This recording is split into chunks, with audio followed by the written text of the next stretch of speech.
అందరికీ praise lord. ఈరోజు ప్రార్థన ఎలా చేస్తారు?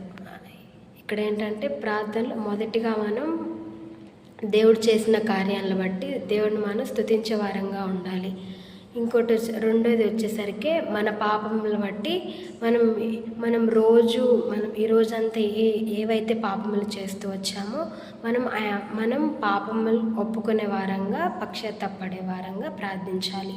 ఇంకోటి వచ్చేసరికి మన కుటుంబ సభ్యుల గురించి బంధుమిత్రుల గురించి ప్రార్థించే వారంగా ఉండాలి. నాలుగోది వచ్చేసరికి మన సేవా పరిచర్య గురించి ఎక్కడెక్కడ పరిచర్యలు జరుగుతున్నాయి, ఎక్కడెక్కడ సువార్తలు జరుగుతున్నాయి, అవి సక్రమంగా జరగాలి, అవన్నీ పరిశుద్ధంగా జరుగుతూ ఉండాలని చెప్పేసి ప్రార్థించాలి. చివరిలో వచ్చేసరికి ఏంటంటే ఇంకా ప్రయాణాలు చేస్తున్న వారు కానీ, పరిస్థితులను బట్టి సమస్యలను బట్టి బాధపడుతున్న వాళ్ళు కానీ, ఎవరి ఆశ్రయం లేక ఉన్నవారు కానీ, అనాథల గురించి, ఇంకా పేదల గురించి, భర్తలు లేని వాళ్ళ గురించి, ఇంకా కుటుంబాల్లో మనుషుల్ని కోల్పోయిన వారి గురించి మనం ప్రార్థించే వారంగా ఉండాలి. కాబట్టి ఇలా ఒక ప్యాటర్న్లో మనం ప్రార్థించగలిగితే మనం ఖచ్చితంగా ప్రార్థనలో మనం ఇంకా బలపడే వాళ్ళంగా ఉంటాము.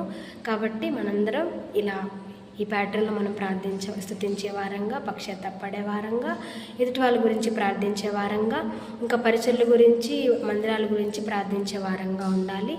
మొదటిగా మనం ఈ ప్రార్థన అనేది మనం మంచిగా చేయాలి. దేవుణ్ణి మంచిగా స్తుతించే వారంగా ఉండాలి. అందరికీ ప్రైజ్.